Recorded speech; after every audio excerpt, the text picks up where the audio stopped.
Good morning and welcome to Northwest, a Unitarian Universalist congregation. I am Diana Kohler. My pronouns are she and her, and I'm the worship associate this morning. We welcome back the Reverend Fred Wooden, who has been our quarter-time consulting minister for the past church year. This is Fred's last Sunday service with us, so we need to listen very carefully. If you are a visitor online and would like Northwest to stay in touch with you, please fill out the visitor form that you'll see in the chat box. And if you are a visitor here in person, we hope you've signed in the atrium. If not, you can do so after the service. Please greet your neighbors with a wave from wherever you are, whether you are here or online. And this is the camera that allows us to see the people online. Then before Alex begins the prelude, let's take a few deep breaths and settle into a time of worship.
We collectively acknowledge that Northwest Unitarian Universalist Church occupies the ancestral, traditional, and contemporary lands of the Anishinaabe, the Three Fires Confederacy of Ojibwe, Ottawa, and Potawatomi peoples.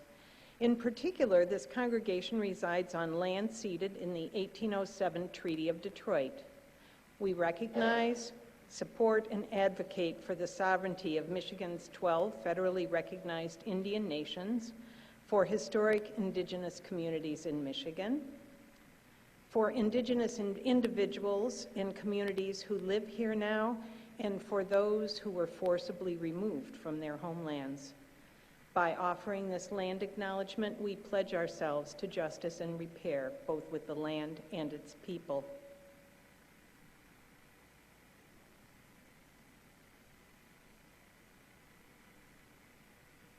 Every Sunday, we light our chalice, the symbol of our faith, knowing that many Unitarian Universalist congregations around the world are also lighting theirs.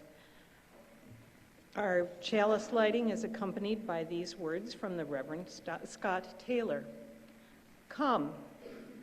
Come with your joy, your incurable curiosity, your hunger for hope. But bring, too, your broken heart, your cracked confidence, your ruptured relationships. Let this today be a place of repair. May the words spoken become webbing, weaving again a path back to wisdom, back to forgotten worth, back to a place of peace, now buried in all the striving, worry, and wounds. May the sounds circling in this space sweep you up like a stream whose currents long to carry you home.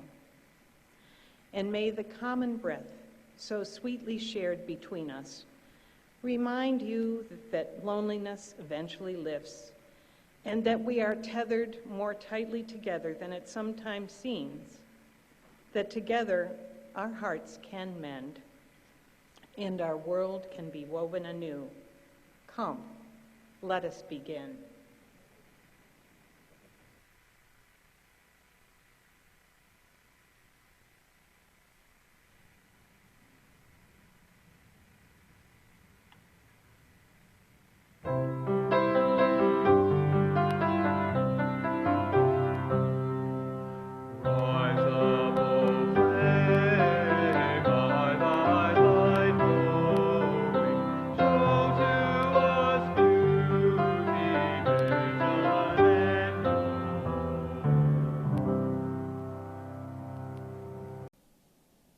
And I invite you to rise in body or spirit and join in hymn 1000 in the Singing the Journey.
One purpose of a religious community is to encourage all who gather to grow more generous in spirit and in action. This is the great end of all the world's faith traditions, to bring the human being closer to the divine by acts of creation and compassion. We now take an offering that will support this congregation and our shared plate recipient, which this month is Stand With Trans Michigan. The organization empowers and supports transgender youth and their loved ones, and half of the money we collect in our baskets in June will go to Stand With Trans Michigan. If you would like to donate and are online, you can do so in a variety of ways, and the baskets are being passed here in the sanctuary.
Now you are invited to rise in body or spirit and join in hymn number 128, For All That Is Our Life.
Our reading this morning was written by Adrienne Marie Brown. When we are engaged in acts of love, we humans are at our best and most resilient. The love and romance that makes us want to be better people. The love of children that makes us want to change our whole lives to meet their needs. The love of family that makes us drop everything to take care of them. The love of community that makes us work tirelessly with broken hearts. Love leads us to observe in a much deeper way than any other emotion. If love were the central practice of a new generation of organizers and spiritual leaders, it would have a massive impact. If the goal were to increase the love rather than winning or dominating a constant opponent, I think we could actually imagine liberation from constant oppression. We would suddenly be seeing everything we do, everyone we meet, not through the tactical eyes of war, but through eyes of love. We would see that there is no such thing as a blank canvas, an empty land, or a new idea, but everywhere there is complex, ancient, fertile ground, full of potential. We would understand that the strength of our movement is the strength of our relationships, which can only be measured by their depth.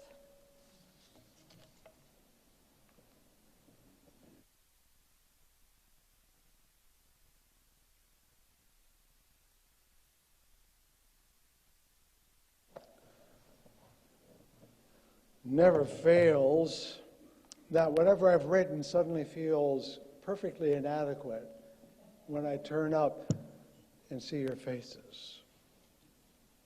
I left something out of my text, so I'll have to add it now. And since there wasn't a story, I'll tell you a story. Back in the summer of 1980, on our way to my first position as a clergyman in a very remote town, in a very remote part of rural Massachusetts, a place that unless you're going there, you would never go there. We moved into a parsonage. These used to be common, homes owned by congregations to house the minister, which houses, by the way, were maintained by committees. Your laughter tells me you recognize the complexity of maintenance by committee. I resolved at the raw age of 27 to do my part to improve the place. I had two things I wanted to do. One was to hang a large turkey platter on the wall. And I found a shelf at a store. We lived in an area where woodworking was common and went into the city of Gardner. And if you've ever been to Gardner, Massachusetts, you know it is no city. But it is much larger than the town where I was. So it looked like a city.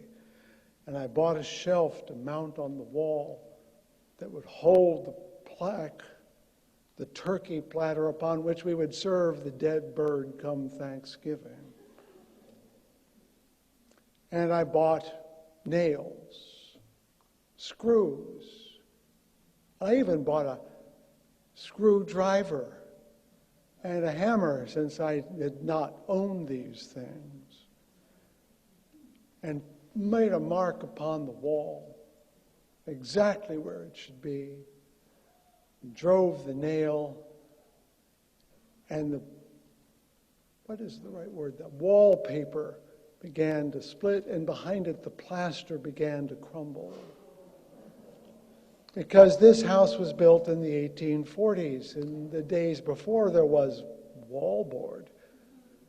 And I discovered only by experience that in those days walls were made of plaster and lath. Anyone know what this means? It means that there was small strips of wood to which one smeared plaster, and the wall held up nothing. It didn't even hold itself up. It was essentially a screen between the next wall, between the next room. So you cannot hang much of a shelf on a wall that's made of 150-year-old plaster. So now there's a mess on the floor, a turkey platter waiting to be hung, and a shelf that I cannot attach. It took longer than planned. Fast forward to 1994, 95, let's call it. I am no longer in a parsonage in the hinterlands of Massachusetts, but in a parsonage in Brooklyn Heights, New York. I don't have to take care of this one. We have a superintendent. I write a check, and it's done. But I had received a piece of mail in the office that day.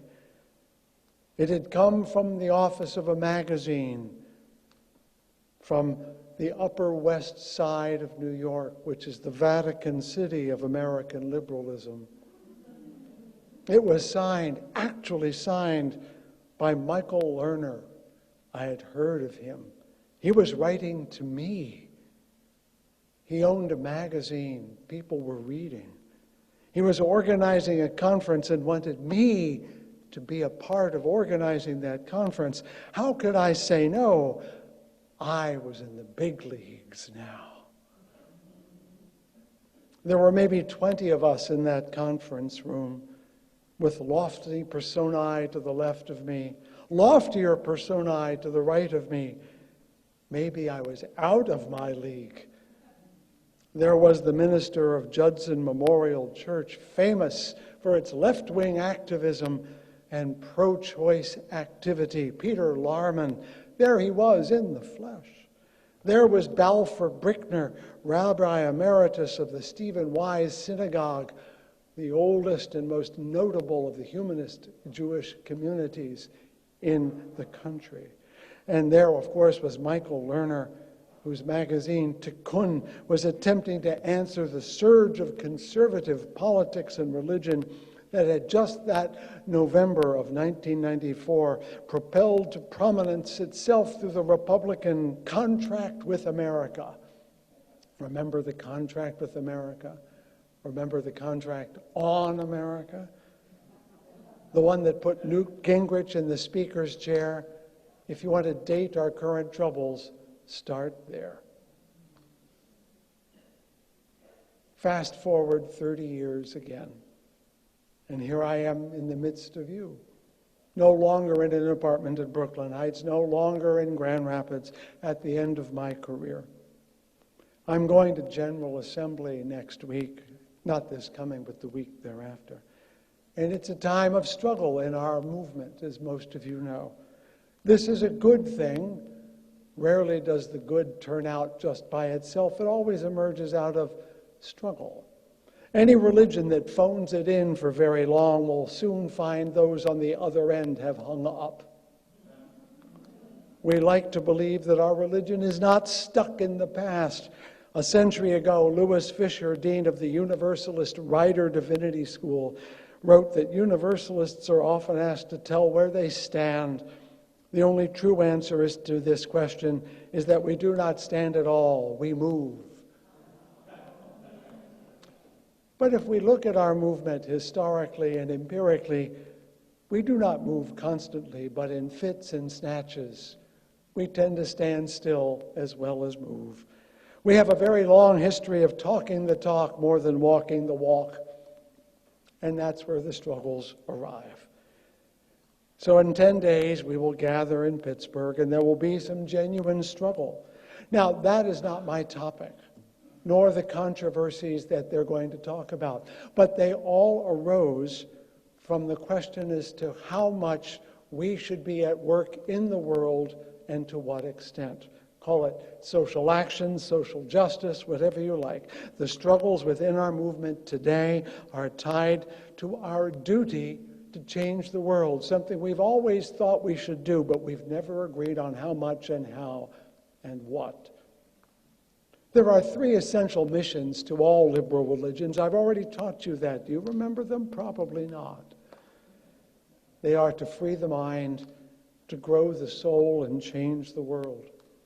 There is no question that social action is inherent to our identity, to who we are and what we do. However, We have often ducked when social action rubs up against growing the soul or freeing the mind. Often we have retreated to a more individualist and spiritualist form of religion, that as long as I'm feeling good about myself and my own freedom, I'm doing my job, and so is the church.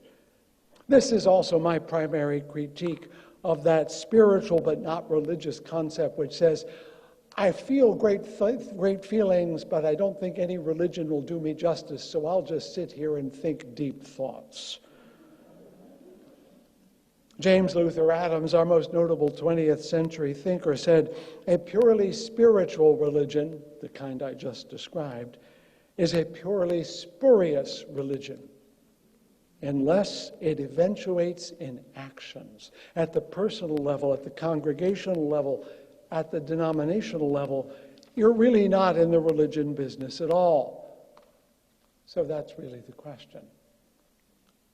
Now, this is an old question for us. A great joke told by Cleveland Amory talked about the young woman who became the member of a great Boston family in the mid-19th century. She was not of the Brahmins herself, the young woman, so she went to the dowager grandmother with a question. Grandmother, she said, I don't know which church I should attend that would befit my new relationship to this great family. And the dowager lifted herself up by all of her frail bones, tightened her black bombazine bonnet, and said, well, my dear, I've always been a Unitarian, which I think is the least you could be. Your laughter reminds me that for many of our faith, being the very least we can be is the very most we can expect from them.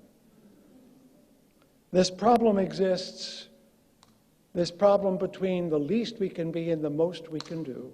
And we're not unique in this, by the way, because we lack a clear, commanding, theological basis for being at work in the world. We are not out saving souls at all. We're not even sure we're saving our own souls. We're not even sure we have souls. Those other religions we do not like to talk about, the ones that are so determined to outlaw abortion, to limit drag queens to simply being in their homes, to telling LGBT folk they should make themselves as scarce as possible, to denying the reality of global warming and everything else we find terrifying. They have a clear, commanding, theological conviction propelling them. I think it's also cruel and wrong, but it's there. Quakers and Mennonites, our friends on the left, they do have a clear, commanding, and theological principle opposing war, and I'm grateful for them. But so far as I know, they've never stopped a single battle. We are on very difficult ground. On what basis do we act in the world? And it may seem obvious to you, but how deep does it go?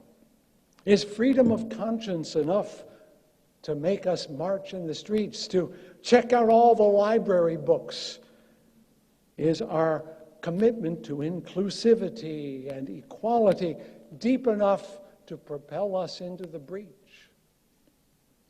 Or is it strong enough that people will take note of it and say, these are people of conviction. I need to pay attention. My point is that this struggle we have over how to be socially active, to what extent, over what issue, that's the top of a very thick question, just the crust. Because at bottom, at core, it is a theological one. Do we believe in anything so important that we would do anything we need to do to stop it? This, too, refers to James Luther Adams. He describes something called the temperature test of faith. He says that when you rise at once against something you feel is fundamentally wrong, someone has stepped into your holy ground. We frequently know it when we jump up, but we don't know it until we jump up, and we cannot say what it is even then. It is not words that will unite us, friend. Not resolutions, not bylaws, not statements, not curricula, not even sermons. It will be beliefs, things that we hold so deeply they don't even have words, but demand that we respond. Back in Michael Lerner's office, I learned about the conference he was organizing. He was going to start a progressive movement across the nation that would be the answer to the conservative movement that was gaining so much steam. Even he didn't realize it had been underway for 20 years. Being that Michael Lerner was organizing it, he, of course, would give the keynote address. And being that his magazine was the sponsor, it would be sponsored by his magazine. And if in that sentence or two you felt a twinge of self-importance on his part, come sit by me. I sat in that room and realized this was a conference about Michael Lerner being the leader of a movement he was starting. Needless to say, it was doomed. Not because it was Michael Lerner, but because so often the good cause has behind it a great ego that needs more than the cause itself. I went anyway. I went down. It was held in Washington, D.C., in an old Sheraton hotel with a conference center. There were his groups and progressive groups left and right, and unions and nonprofit organizations and religious bodies, think tanks, they were all there. It was General Assembly down to the bookstalls and the Birkenstocks. There were speeches and more speeches and breakout sessions and resolutions, and Michael Lerner, who gave more than one speech. I left early, knowing that this was not the moment when liberalism would rise like a defeated phoenix. This last sermon I'm offering you completes what I call a series of questions every UU church should ask. I never come with answers. I always come with questions. I have challenged your assumptions about the nature of buildings, the way we do money, the value of clergy, the way we worship, and now why and whether we should engage in social justice. There are plenty of other questions you should ask, and I should be asking. What does it mean to be engaged in religious education anymore? What's a committee for when no one will join it? Governance. How much can bylaws be banked upon to do anything? All of these deserve radical doubt and radical questions. This past Sunday, I was not here, but I actually went down to First Detroit with some of our leaders and leaders from First Detroit, because we've discovered that some of our assumptions about the independence of congregations, each having their own staff and copying machines, is no longer a sustainable expectation. We have to rethink what we are in order to continue to be who we are. We all learned in elementary school, if not in middle or late or high school, that necessity is the mother of invention. Until we have to do it, we won't. Wasn't it Churchill who said, America will always do the right thing. They'll try everything else first, but they will do the right thing. But I think that's human nature. We do not change until it's necessary. And frequently at that point, the number of choices have dwindled to a precious few.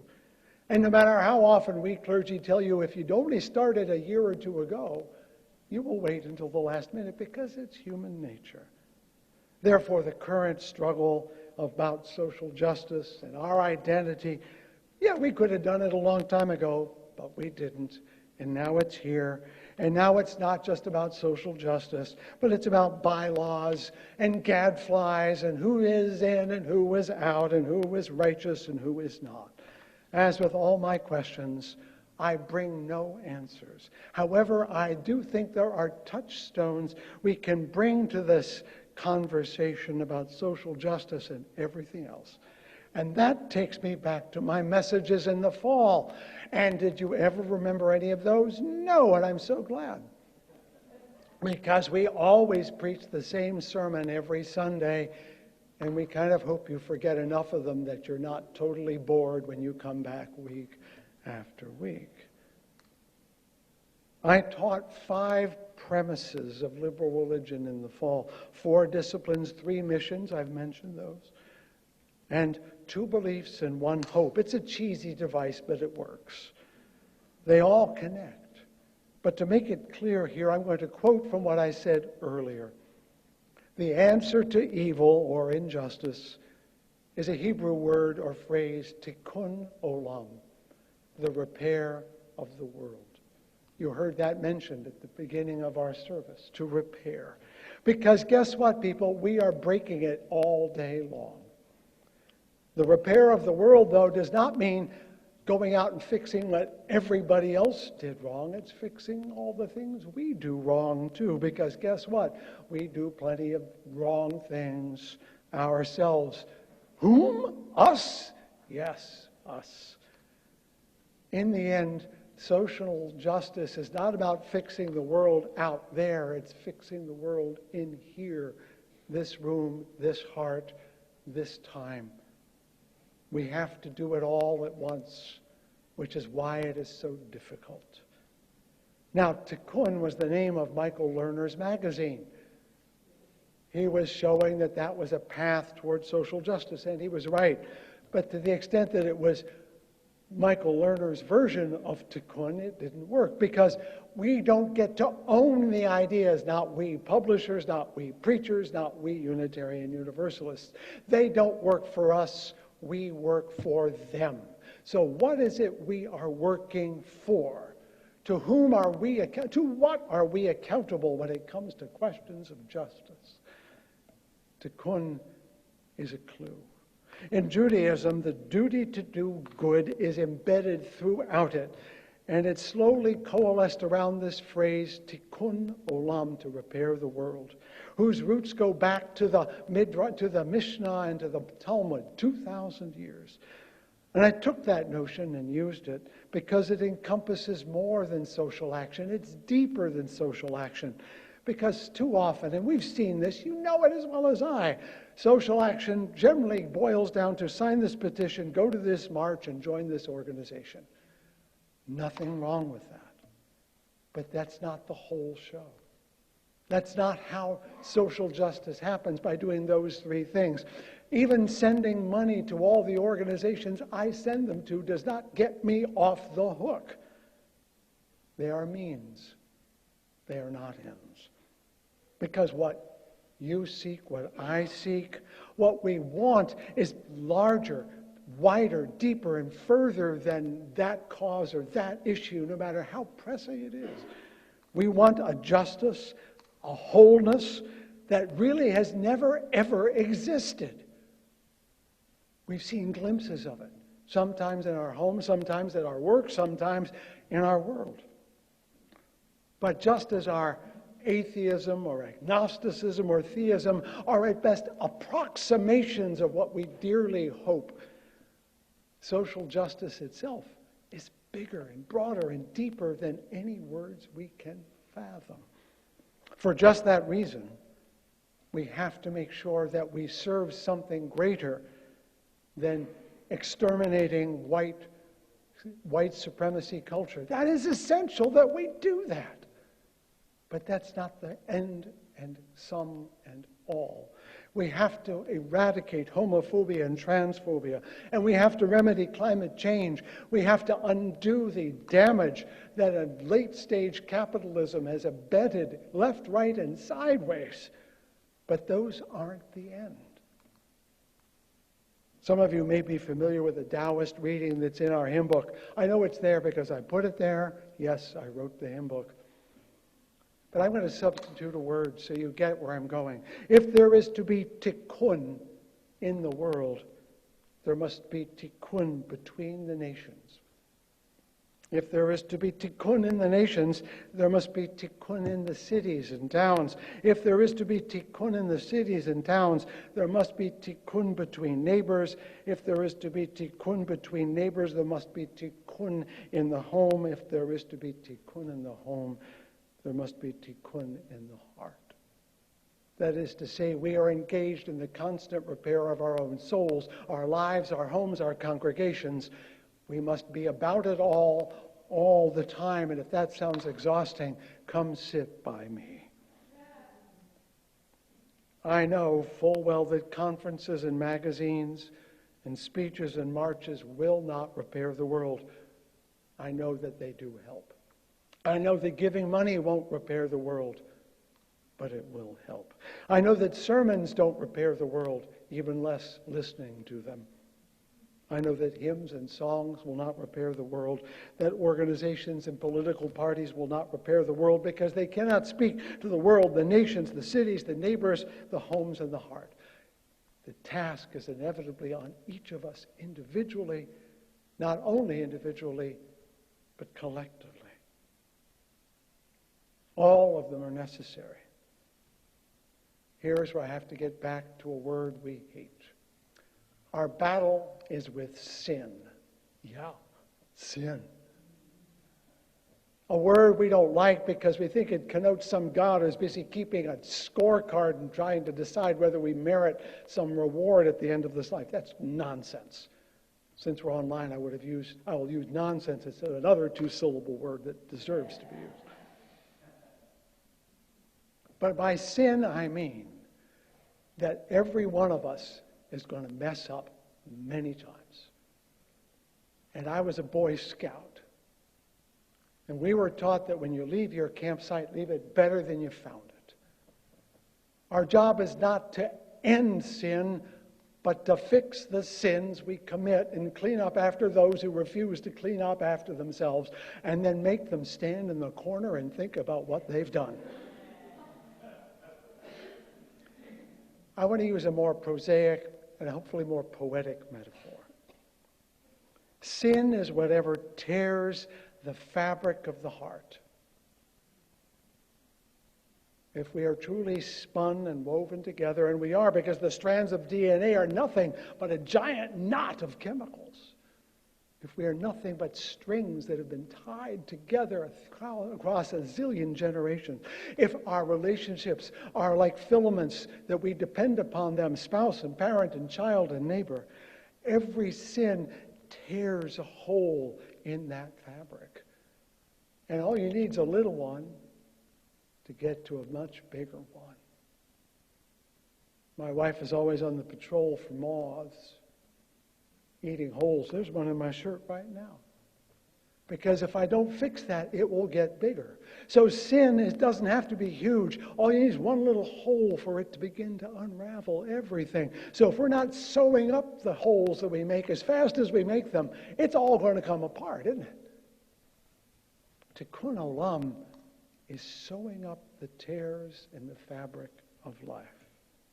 It is what we need to do with the people around us, and I know how hard that can be. Who of us does not have a relationship with a spouse, a parent, a friend, a sibling, a child that needs to be repaired? We all do. And it's painful. But we need every needle and every thread. We need every thimble and bobbin. And we're the only tailors and seamstresses the world has. And every person who doesn't have their needle and thread, who is not able to take their part in sewing up the world, that's how much longer it will take to repair the world. So we need everyone to be at this. They don't have to do the same thing. Some of them love to go to marches, and they can shout through bullhorns, and they can say, what do we want? Justice. When do we want it? Now. And some of us are going to say, that's not where I belong. But I will fold the papers. I will stuff the envelopes. I will fill the water cups. I will sign the... We all have a needle and thread to sew up this world. And we all have to use it. Whether we be young or old, black, white, brown, or in between, male, female, or neither, rich, poor, supposedly able-bodied, supposedly disabled, socially and politically correct, and those who are incorrect, social justice warriors, and those who hate them. We need the child care workers and the garbage collectors. We need everyone, not just those that are righteous. We need the unrighteous, because guess what? There are none righteous, Am I right, Mr. Gable? There are none righteous. He knows his Paul. I'm struggling to find the words now. You would think preachers would know what they want to say, but I cannot find the words I'm looking for. I'm listening without hearing them, but it's there, a feeling more than a thought, a longing that reaches beyond this phrase or those words or that ideology or anything that goes on at General Assembly or in Congress. But that's what we need, the feeling, the sense, the glimpse of the possible that lies out there. Let me finish my story about being in Washington, D.C. Sitting outside the conference center, I was waiting for my taxi, and a fellow sat down next to me. He was sniffling and got out his handkerchief. He said, "I think I caught cold in all that air conditioning." I looked over and said, "But I appreciated what you had to say, sir," because he had been a speaker. I knew who he was. He did not know me, of course. "Thanks," he said, sniffling once again, and with that brief encounter, I said goodbye to Henry Louis Gates as he got into his cab. We all come in touch with needles and threads, some longer than others, but we are all able to sew up a stitch in someone else's life. Even if all I said was, "Thanks for your good words," I took a stitch in Henry Louis Gates that day. Or you could say, the committee that owned that parsonage in the middle of Massachusetts, after they got over laughing at me, told me to go out and get some molly bolts, drive them into the hole and tighten them up, and the shelf held the platter. But if they hadn't told me, I wouldn't have known. Every act of generosity is a stitch that lifts something back together that has been torn. So I'm off to General Assembly. I'm not there as a delegate, so I won't get to vote on all this stuff. You know what I'm doing? I'm attending the service of the living tradition, something for weak clergy, and they have 4 points at which you take part. When you're brand new, when you're a little baby minister, am I right, Michael? And they acknowledge you, and people go, "Yay!" And then you get a few years on, and you get a little seasoned, and they say, "You're not a screw-up, so we're going to give you tenure," essentially. Yay! You're still in the game. If you're lucky, a bunch of years go by, and then you retire. Yay! And then there's one more, where you don't show up, but your picture and your name does when you leave life. As of next week, 3 down, 1 to go. In all the years, I have failed to repair even my own soul adequately.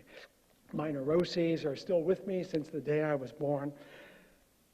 I have failed to mend all the broken hearts of all the people in my churches, each one of them stumbling along. I have failed to mend the churches themselves, but I took a stitch here and there. I walked with some on that long walk of grief. I have walked in the marches I so hate to attend. I've signed the petitions I knew did no good. I've given money to the organizations, pitiful pittances that they were. I have taken a stitch now and then, and I will continue taking more stitches in this unraveling and raveling world. I hope I've taken a stitch or two with you, because as I come to the end of my career, I'd like to know I did some good, even to the end.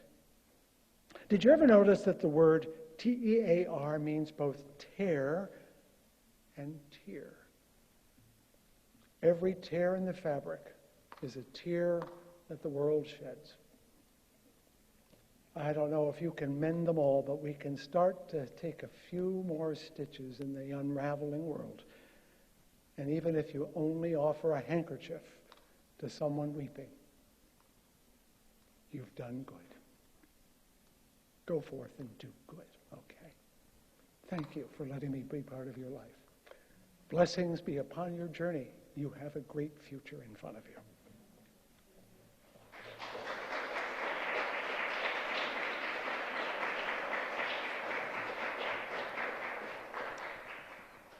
Now we invite you to rise in body or spirit and sing hymn number 170, We Are a Gentle, Angry People.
We extinguish our chalice with words from the Reverend Joan Johnson Lewis. There is a fire at the center of each of us. A fire that, if nourished, brings light and warmth into our lives. Every other person also has a fire at their center. Our actions in this world can nourish the fire of others, or, depending on our choices, our actions can dampen, even extinguish those fires. As we dampen or extinguish the fires of others, we dampen or extinguish our own.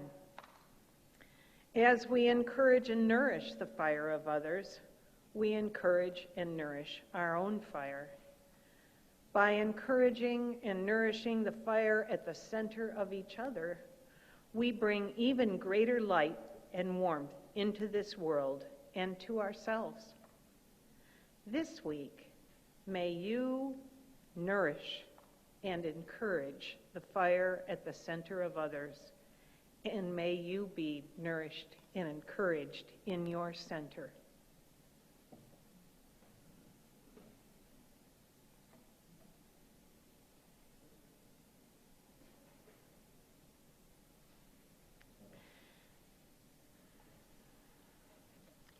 You are invited to join us for coffee, tea, and light snacks in the service, after the service in the multipurpose room. We will also have a cake to celebrate Fred's time with us. As Marie Antoinette said, let him eat cake. Also, you are invited to join Fred for an informal discussion to delve deeper into broader conversations about the sermon and the fundamental values behind Unitarian Universalism. Please join us next Sunday, June 18th, after the service for our potluck. Bring a dish to share, and if you forget, it's okay. There will be food. And as a bonus, after we've had our potluck, we will have a congregational meeting. We'll start the meeting at 12:30, and it will be multi-platform, so you can join either here in the sanctuary or online via Zoom. We're going to provide updates on our staffing for the coming year, our financial status as we close out our current fiscal year, and approve our budget for the coming year.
We could be the reason to find the strength to carry on. In a world that's so divided, we shall overcome. We can be the healing. We can be the flower in the gun. We can be the healing. We could be the flower in the gun. We're What could I say to my son or to my daughter if they came and asked me about these days? What kind of reason could I give for all the hate that's standing in the way? Wish I could tell them that nobody's gonna judge them, and every stranger on the block is gonna love them. No bully in the world could ever hurt them, but I can't say that today. No, no one could ever take your pride from you. Speak your truth and let your spirit fly, 'cause we could be the heroes when you're feeling all alone. We could be the reason to find the strength to carry on. In the world so divided, we shall overcome. We could be the hero, we could be the flower in the gun. We could be the healing, we could be the flower in the gun.